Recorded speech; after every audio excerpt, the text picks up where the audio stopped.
Hello everyone, welcome to our channel Nanak education point. Myself Heena Thakkar. So आज हम guest paper discuss करेंगे। Subject name जो रहेगा वो मैं बता देती हूँ। सब्जेक्ट का जो नेम है वो है कस्टमर सर्विस मैनेजमेंट, यानी कि सब्जेक्ट कोड रहेगा BRL 105 अगर आपका कोड है, या फिर आपका कोड है 005 यानी BRL 005 या फिर BRL 004।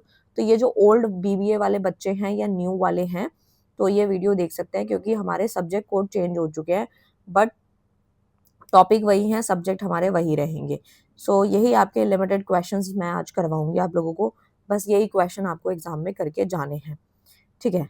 सबसे पहला क्वेश्चन आता है कस्टमर सर्विस के ऊपर कि कस्टमर सर्विस होता क्या है। तो सबसे पहले अगर मैं बात करूं, जो हमारा सब्जेक्ट का नेम है वो भी यही है, कस्टमर सर्विस मैनेजमेंट, यानी कि CSM हमारे सब्जेक्ट का नेम है और वही हम डेफिनेशन उसकी पढ़ रहे हैं कि इसका मतलब क्या है एंड इसके ऑब्जेक्टिव्स क्या है। कस्टमर सर्विस का सबसे पहला मीनिंग आता है आपका यहाँ पे।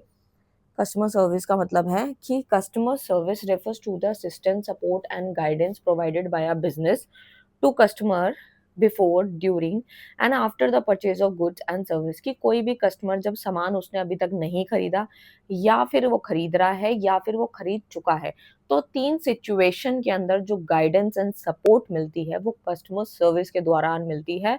और गुड कस्टमर सर्विस जो होती है वो मदद करती है रिटेलर को, उसके कस्टमर के सेटिस्फेक्शन लेवल को बढ़ाती है, लॉयल्टी को and long term relationship build करती है। क्योंकि नाम से क्लियर है, कस्टमर सर्विस, कस्टमर की जो सर्विस होती है वो रिटेलर को बहुत हेल्प करती है, दुकानदार को हेल्प करती है कि कस्टमर भी सेटिस्फाई हो जाता है, लॉयल्टी भी बनी रहती है। तो मकसद क्या है कस्टमर सर्विस का? सबसे पहला, कस्टमर नीड, यानी कि जो कस्टमर की जो नीड होती है वो सैटिस्फाई हो जाती है, क्योंकि हर एक कस्टमर की नीड अपने अकॉर्डिंग अलग है। और आजकल नीड्स एंड वांट्स बहुत तेज़ी से चेंज हो रही हैं। जैसे लेट्स सपोज़, अगर आज किसी के पास, मैं एक एग्ज़ाम्पल देती हूँ, कोई भी इंडिविजुअल है जिसके पास अभी आईफ़ोन जो है 15 है, ठीक है? लेट्स सपोज़, तो उसकी चाह रहती है कि भई उसको 17 वो आईफ़ोन खरीदे, या फिर जो अब न्यू अपग्रेड मॉडल्स आ रहे हैं वो खरीदे। तो जिस दिन वो आ जाता है तो उसी दिन हमारी जो डिमांड होती है वो पुरानी वाली, पिछली वाली क्लोज़ हो जाती है, और जो नई डिमांड होती है किसी नए प्रोडक्ट को लेके या फ़ोन को लेके, या हमारी वांट जो होती है वो जाग जाती है दूसरे प्रोडक्ट को लेके। तो ये ह्यूमन का नेचर है, इसमें कोई वो नहीं है कि भई ये सिर्फ़ एक इंडिविजुअल के साथ हो रहा है, ये सबके साथ है। कस्टमर की नीड को सैटिस्फाई करना कस्टमर सर्विस का ऑब्जेक्टिव है। कस्टमर लॉयल्टी भी इससे इम्प्रूव होती है और सेल्स भी बढ़ती है, क्योंकि आप खुद सोचो कि जब कोई कस्टमर किसी दुकान पे जाता है और उसकी नीड फुलफिल हो जाती है, तो यानी कि जिस दुकान पे वो गया था उसकी सेल्स भी बढ़ेगी, ऐसे वो बार-बार रिपीटली जाएगा और उसकी सेल्स बढ़ती रहेगी। और उस ब्रांड की जो इमेज है वो भी पॉजिटिवली बिल्ड हो जाती है, कस्टमर रीअटेंशन भी इम्प्रूव होता है, कस्टमर दोबारा से रीअटेंशन दोबारा उस पे करता है। कस्टमर सर्विस के यहाँ पे कुछ फीचर्स हैं, जैसे कि कस्टमर ओरिएंटेड। आप आज सोचो कि कोई पर्सन अगर कोई भी अपना बिज़नेस स्टार्टअप करता है, चाहे वो स्मॉल स्केल पे है, चाहे वो लार्ज स्केल पे है, तो वो अपनी मर्ज़ी नहीं चलाता, वो अपने अकॉर्डिंग नहीं चीज़ें करता, वो कस्टमर के हिसाब से चलता है, कस्टमर ओरिएंटेड। कि कॉम्पिटिशन किस चीज़ का चल रहा है, कस्टमर क्या लेना चाहता है, तो कस्टमर ओरिएंटेड है। कंटीन्यूअस प्रोसेस है, चलता रहता है, रुकता नहीं है। कंटीन्यूअस प्रोसेस इसलिए है क्योंकि बिज़नेस जो होता है, कस्टमर सर्विस जो होती है, वो 1 दिन देने के बाद 2 दिन नहीं बंद करी जा सकती, क्योंकि अगर वो 1 दिन सर्विस अच्छी देगा और 2 दिन नहीं देगा, तो उसका बिज़नेस शट डाउन हो सकता है।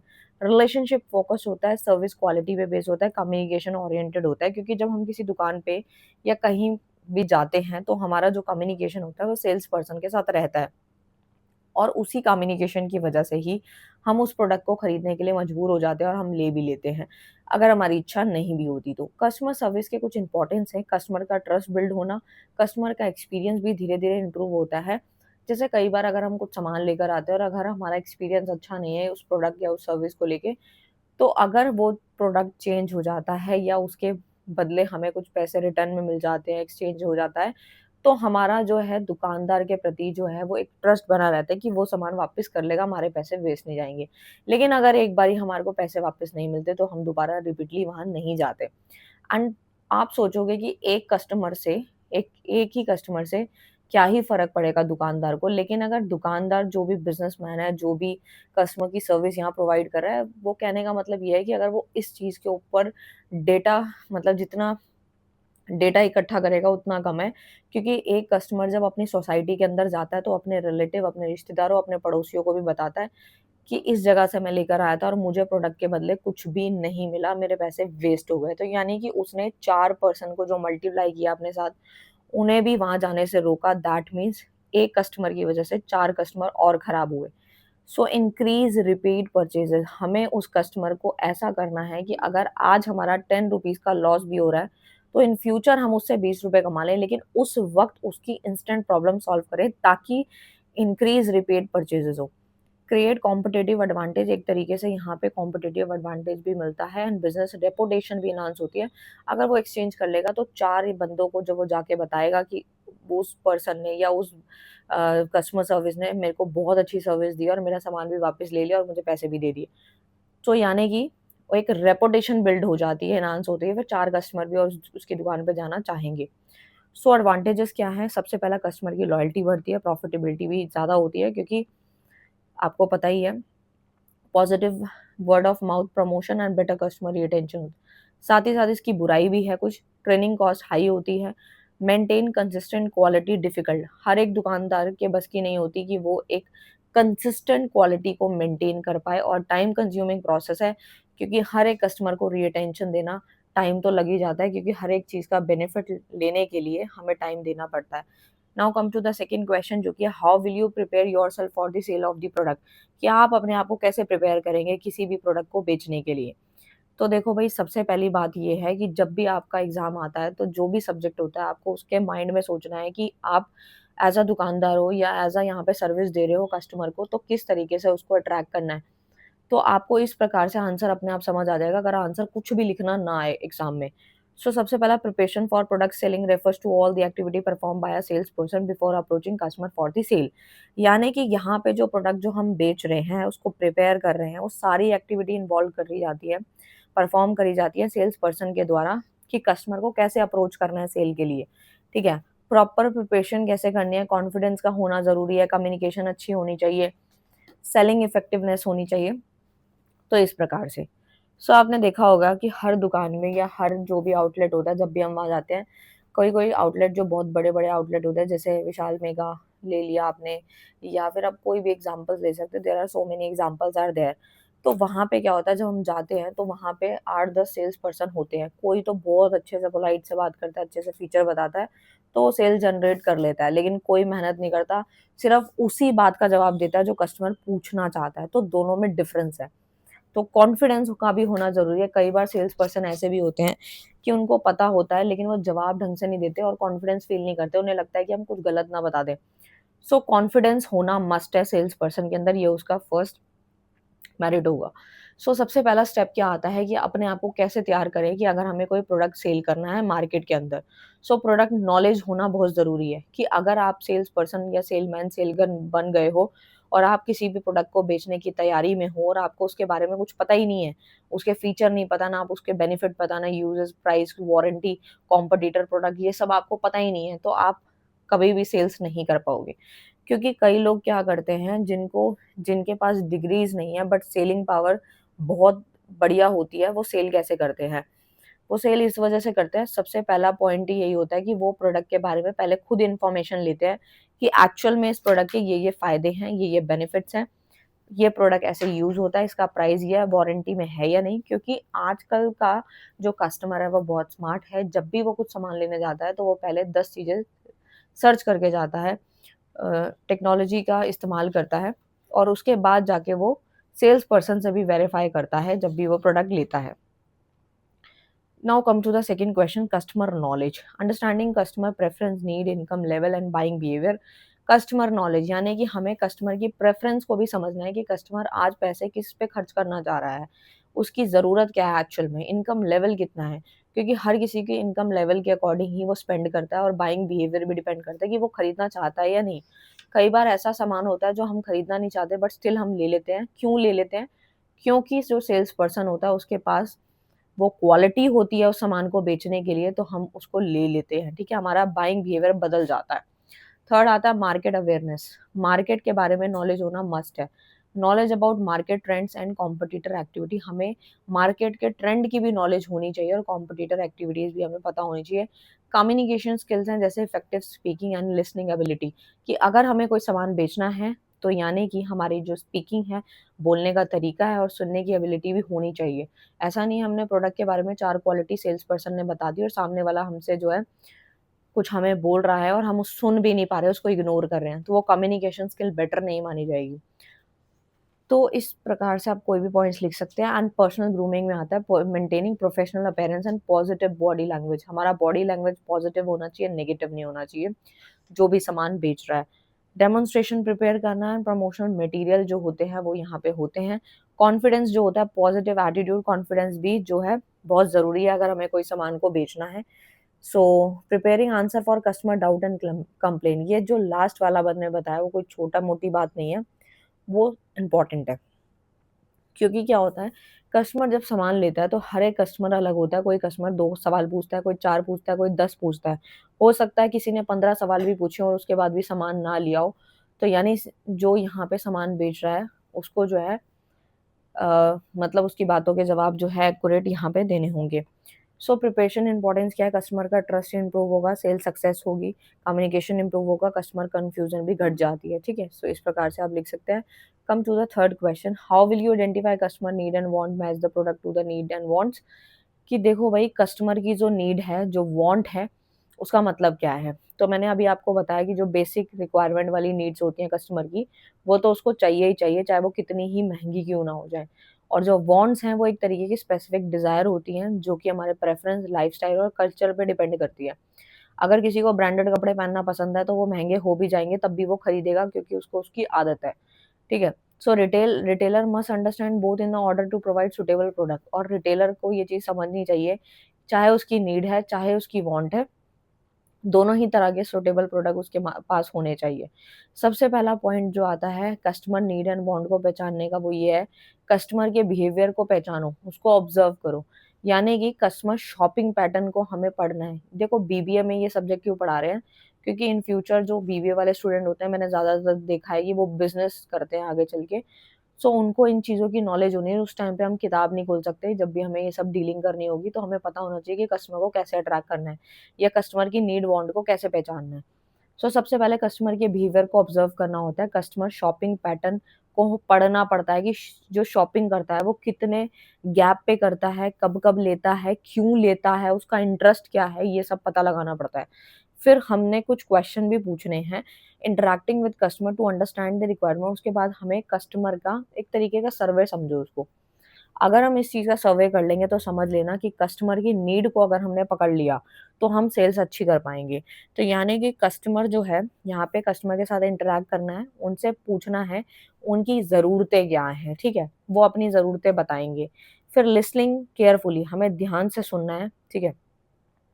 फिर क्या करना है, उसके बाइंग हैबिट को भी स्टडी करना है, प्रोडक्ट कौन-सी चॉइस का करता है वो, फिर कस्टमर का फीडबैक, सजेशन ये सब लेने हैं और उसके बाद डिमांड पैटर्न और इन सब पे स्टडी करनी है, ठीक है? So matching product to customer need and want में आता है जैसे कि प्रोडक्ट के बेनिफिट उसको दिखाना, उसके बारे में बताना, ठीक है? उसकी प्रॉब्लम सॉल्व करना एंड उसके बजट के हिसाब से उसको मल्टीपल चॉइसेस दिखाना। जैसे क्या होता है, हम दुकान में कोई कपड़ा लेने जाते हैं, सूट तो बहुत सारी वैराइटीज़ के मिल जाते हैं। हर एक रेट के मिल जाते हैं, तो देखा होगा जब भी हम एंटर करते हैं तो दुकानदार पूछता है कि अपना एक रेट का एक आइडिया बता दो कि इस रेंज में चाहिए। तो वो उस अकॉर्डिंग उसकी मल्टीपल चॉइसेस उसके बजट के हिसाब से खोल के दिखा देता है, ठीक है? सो पर्सनलाइज़ सेलिंग में आता है लाइफ़स्टाइल एंड नीड के अकॉर्डिंग जो होता है कस्टमाइज़ भी किया जाता है। सो इस प्रकार से है। नेक्स्ट आता है कस्टमर्स पर्सनालिटीज़। कस्टमर की जो पर्सनालिटी होती है उसका मतलब क्या है कि unique characteristic attitude, emotion, behaviour pattern that influence customer buying decision. यानी जो कस्टमर की जो पर्सनालिटी होती है वो एक यूनिक फीचर, एटीट्यूड, इमोशन दिखाती है, बिहेवियर पैटर्न भी दिखाती है, जो कस्टमर के बाइंग डिसीजन को इन्फ्लुएंस करती है। जैसे फ्रेंडली कस्टमर कौन से होते हैं, जो कि पोलाइट होते हैं। अनकॉर्पोरेटिव कस्टमर्स होते हैं जैसे कि easy to communicate, appreciate good service, वो ना एप्रिशिएट भी करते हैं कि आपकी सर्विस बहुत अच्छी है, फ्रेंडली कस्टमर्स होते हैं। सेकंड सेकंड पॉइंट आता है एनालिटिकल कस्टमर, जो कि डिटेल क्वेश्चन पूछते ही रहते हैं, उनको आदत होती है, वो एनालिटिक कस्टमर होते हैं, क्योंकि कस्टमर भी कई प्रकार के होते हैं। Customer who carefully compare product before purchasing, वो खरीदने से पहले 10 बार कंपेयर करते हैं, ठीक है? और प्रोडक्ट की इन्फॉर्मेशन बार-बार जानना चाहते हैं। थर्ड आता है इम्पल्सिव कस्टमर, जिसको हम बोलते हैं customer who make quick buying decision. वो ज़्यादा सोचते नहीं हैं, वो फटाफट खरीद लेते हैं, उसे बोलते हैं इम्पल्सिव कस्टमर्स। जैसे कि इसके फीचर्स हैं, इमोशनल बाइंग बिहेवियर हो गया, डिस्प्ले एंड प्रमोशन देख के इन्फ्लुएंस हो गए, सामने कोई सूट पसंद आया फटाफट पैक करा लिया, या फिर कोई भी और चीज़ अच्छी लगी तो वो फटाफट ले लेते हैं, ज़्यादा सोचते नहीं हैं। डिमांडिंग कस्टमर कौन से होते हैं? कस्टमर विद हाई एक्सपेक्टेशन, उनकी एक्सपेक्टेशन काफ़ी हाई होती है। And expect fast service, require personalised attention. Silent customer कौन से होते हैं? जो साइलेंट होते हैं, customer who communicate very little, बहुत कम वो कम्युनिकेट करते हैं, एंड उनकी नीड को समझ पाना थोड़ा-सा डिफ़िकल्ट होता है, क्योंकि वो ज़्यादा बोलते नहीं हैं, कम्युनिकेट नहीं करते।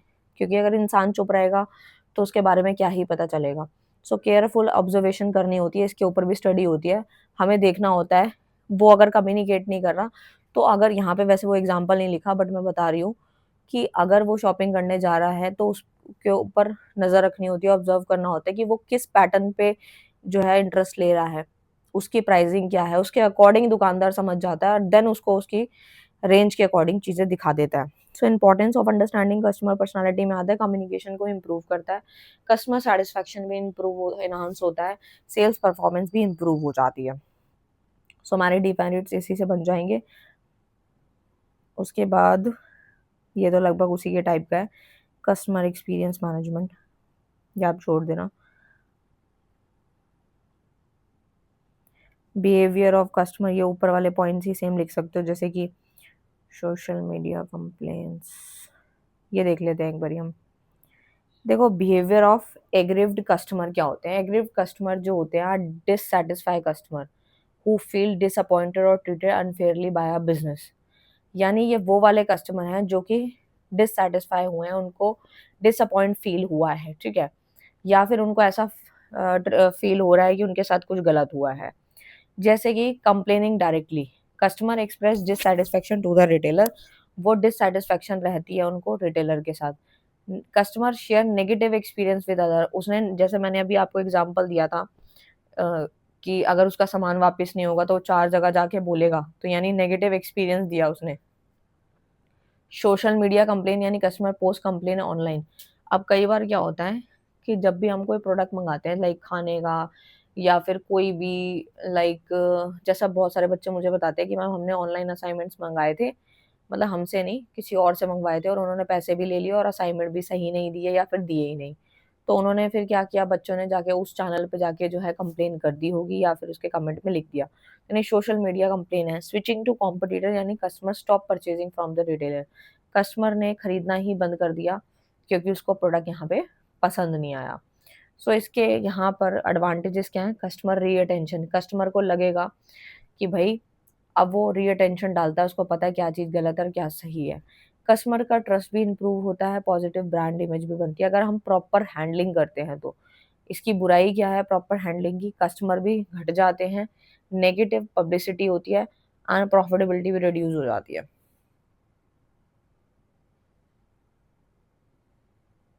फिर आता है इंटरनल मार्केटिंग। इंटरनल मार्केटिंग से मतलब है motivating, training, satisfy employees so that they can provide better service to the customer. यहाँ पे हम अपने ट्रेनर को, जो हमारा सर्विस, जो भी सर्विस दे रहा है यहाँ पे सेल्स पर्सन है, उसको मोटिवेट करते हैं, ट्रेनिंग देते हैं, सेटिस्फाई करते हैं एम्प्लॉय को, ताकि वो बेटर सर्विस दे सके कस्टमर को। तो उसे हम इंटरनल मार्केटिंग कहते हैं। अक्सर क्या होता है, जब भी आपने किसी दुकान में विजिट किया होगा, तो किसी किसी दुकान में किसी किसी के जो सेल्स पर्सन होते हैं वो बहुत अच्छे होते हैं, क्योंकि उनको ट्रेनिंग दी जाती है, उन्हें बताया जाता है कि आप जितने अच्छे से सेल्स करोगे, आपका प्रॉफिट, आपकी सैलरी जो होगी वो उतनी ज़्यादा होगी। सो इसीलिए वो मेहनत भी करते हैं और एक्स्ट्रा बेनिफिट भी उसको मिलते हैं। सबसे पहला इंटरनल मार्केटिंग के उद्देश्य क्या है? एम्प्लॉय सैटिस्फैक्शन इम्प्रूव होता है, सर्विस क्वालिटी एनहांस होती है, एम्प्लॉयी जो है वो मोटिवेट फ़ील करता है क्योंकि उसे लगता है कि दुकानदार मुझे अच्छे से समझा रहा है, और कस्टमर भी सैटिस्फाई इम्प्रूव होता है। सो इसके फ़ायदे क्या है? बेटर एम्प्लॉयी परफॉर्मेंस है, एम्प्लॉय जो है अपनी परफॉर्मेंस अच्छे से करता है, कस्टमर एक्सपीरियंस भी इम्प्रूव होता है। एंड बुराई क्या है कि ट्रेनिंग कॉस्ट थोड़ी ज़्यादा आती है, टाइम ज़्यादा लगता है इसको इम्प्लीमेंट करने में।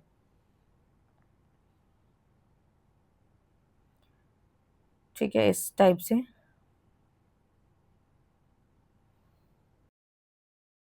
सो आते हैं अपने नेक्स्ट क्वेश्चन की तरफ, एंड जो सिमिलर होंगे वो मैं छोड़ दूंगी, ठीक है।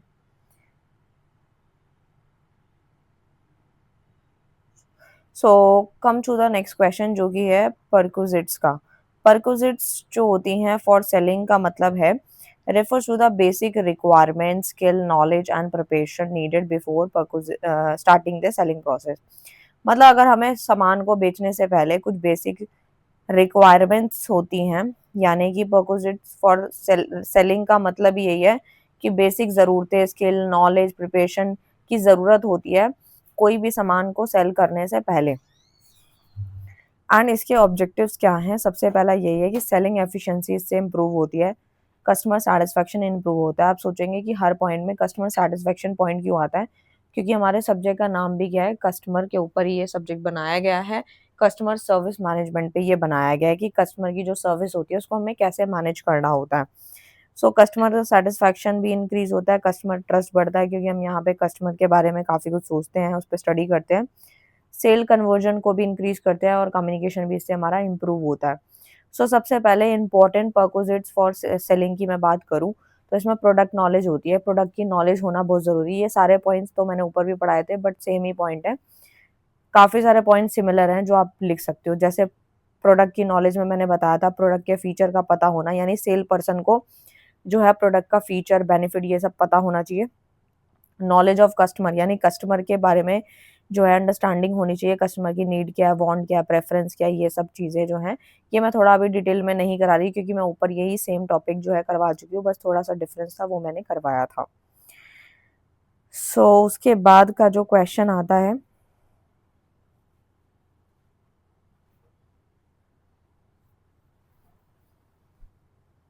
ये भी लगभग उसी के टाइप का क्वेश्चन है कि कौन कौन सी थिंग रिमेंबर रखनी चाहिए जब हम किसी कस्टमर को अप्रोच करते हैं। तो ये भी लगभग उसी टाइप का ही क्वेश्चन है, वही मेरिट्स डिमेरिट आप लिख सकते हैं। सर्विस क्वालिटी क्या होती है? तो देखो, सर्विस क्वालिटी से अगर मैं बात समझें तो service quality refers to the ability of a business to meet और exceed customer expectation through satisfactory service. It measure how will service are delivered to customer, की हमें क्या करना है, अपनी सर्विस को मेजर करना है कि कस्टमर तक वो कैसे डिलीवर होगी। सबसे पहले सर्विस क्वालिटी के कुछ उद्देश्य हैं। सबसे पहला, कस्टमर सेटिस्फैक्शन इंप्रूव होता है, कस्टमर लॉयल्टी इंप्रूव होती है, पॉजिटिव बिजनेस इमेज जो है वो हमारी बिल्ड होती है, कॉम्पिटिटिव एडवांटेज भी इससे एनहांस होता है। सर्विस क्वालिटी के कुछ डायमेंशंस हैं यहाँ पे जो दिया गया है। एक होता है रिलायबिलिटी। ठीक है, reliability means that providing accurate and dependable service, यानी कि जो हमारी जो सर्विस है, जो भी सर्विस दी जा रही है दुकानदार के द्वारा या जिसके द्वारा भी, तो वो कैसी होनी चाहिए, एक्यूरेट होनी चाहिए, सही होनी चाहिए। एंड रिस्पॉन्सिवनेस का होना बहुत ज़रूरी है सर्विस क्वालिटी के अंदर, क्योंकि जितनी अच्छी क्वालिटी होगी उतना ज़्यादा कस्टमर इंटरेक्ट होगा, बार बार आएगा। And employ knowledge and confidence भी इससे बिल्डअप होता है। And physical appearance of store, staff, equipments भी जो है वो दिखाई देते हैं कि स्टोर कैसा है, स्टाफ कैसा है, उसकी क्वालिटी कैसी है। तो इन सब चीज़ों पे भी फोकस किया जाता है। साथ ही साथ इसके यहाँ पर जो है फ़ायदे भी हैं। बेटर कस्टमर लॉयल्टी रहती है, प्रॉफिटेबिलिटी बढ़ती है एंड कॉम्पिटिटिव एडवांटेज होता है, क्योंकि यहाँ पे साफ-साफ लिखा भी है कि कौन-कौन से फैक्टर भी हैं जो हमारे क्वालिटी को इफ़ेक्ट करते हैं।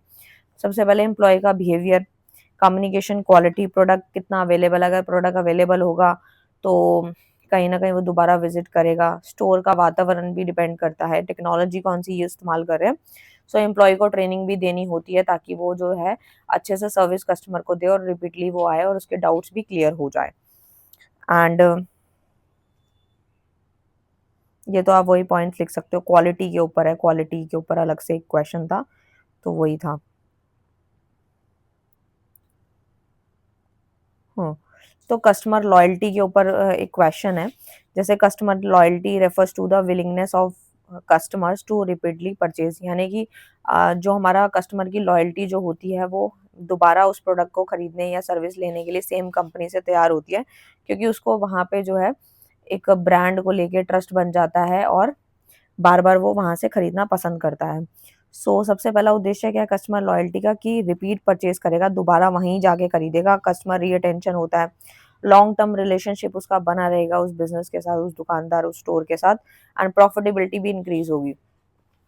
कस्टमर लॉयल्टी के यहाँ पे फीचर्स भी आप बना बना के लिख सकते हैं, सेम वही पॉइंट्स हैं। एंड उसके बाद आता है आपका सर्विस रिकवरी।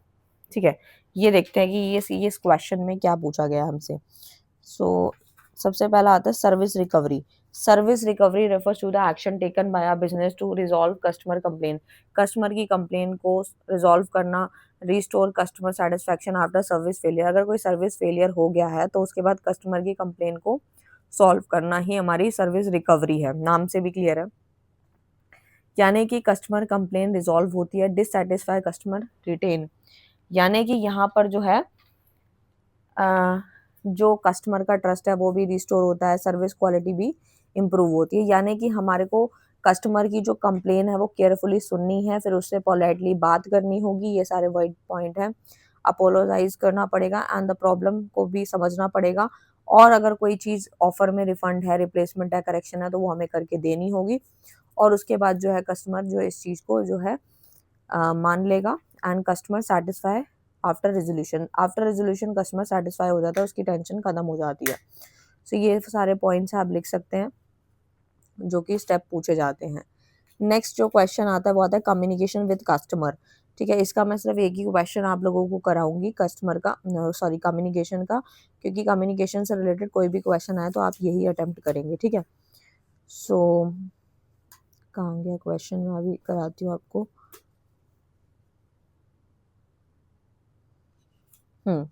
यहाँ पे जो दिया गया है कस्टमर विद 18 क्वेश्चन है कम्युनिकेशन, हाँ यस। कम्युनिकेशन विद कस्टमर से मतलब है कि कस्टमर के साथ कम्युनिकेट करना, यानी कि इंफॉर्मेशन एक्सचेंज करना बिटवीन। कम्युनिकेशन किसके बीच में हो रहा है, इंफॉर्मेशन एक्सचेंज हो रही है बिजनेस एंड कस्टमर के बीच में। और ये इफेक्टिव कम्युनिकेशन जो होता है वो कस्टमर के रिलेशनशिप एंड सेटिस्फैक्शन को इम्प्रूव करता है। यानी जो कस्टमर की नीड है उसको पहले समझना है, फिर उसको जो है जो प्रोडक्ट की इन्फॉर्मेशन है वो सही देनी है, उसकी कंप्लेन को रिजॉल्व करना है और कस्टमर के साथ ट्रस्ट बिल्डअप करना है। वर्बल कम्युनिकेशन होता है जो फेस टू फेस होता है, जो कि और टेलीफोन कम्युनिकेशन भी हो सकता है। नॉन वर्बल में सिर्फ body language and facial expression he communication में आते हैं। रिटन कम्युनिकेशन जो कि मेल, मैसेज, नोटिस, एडवर्टीजमेंट के द्वारा हमें मिलते हैं। And digital communication social media, online, इनके द्वारा हमें मिलते हैं। इसके इंपॉर्टेंस क्या है कि कस्टमर सेटिस्फाई हो जाता है अगर हम कम्युनिकेशन करेंगे, दुकानदार से वो अच्छे से बात करेगा, चाहे वो किसी भी माध्यम से करे, तो उससे हम सेटिस्फैक्शन लेवल बढ़ जाता है, ट्रस्ट भी बिल्ड होता है कि हाँ भाई ठीक है, दुकानदार ठीक है, दोबारा सामान लेना चाहिए। मिसअंडरस्टैंडिंग भी कम हो जाती है और सेल्स भी बढ़ जाती है, क्योंकि कस्टमर को लगता है कि मेरी बात सुनी जा रही है और मेरे को रिस्पॉन्स भी किया जा रहा है। नेक्स्ट जो क्वेश्चन आता है वो लिसनिंग के ऊपर है, एक्टिव लिसनिंग। वैसे तो मैं इसके ऊपर ऑलरेडी ऊपर करा चुकी हूँ क्वेश्चन, तो लगभग सेम ही है, तो मैंने इसलिए क्वेश्चन एक्स्ट्रा भी डाले हैं क्योंकि आपको लगे कि ये क्वेश्चन ऐसे पूछा जा सकता है। ठीक है, कस्टमर सर्विस वही सेम सिमिलर है। शॉर्ट नोट वाले क्वेश्चन आप वैसे स्किप भी कर सकते हो, कोई दिक्कत नहीं है, क्योंकि वो ऑलरेडी थ्योरी में पूछे गए थे।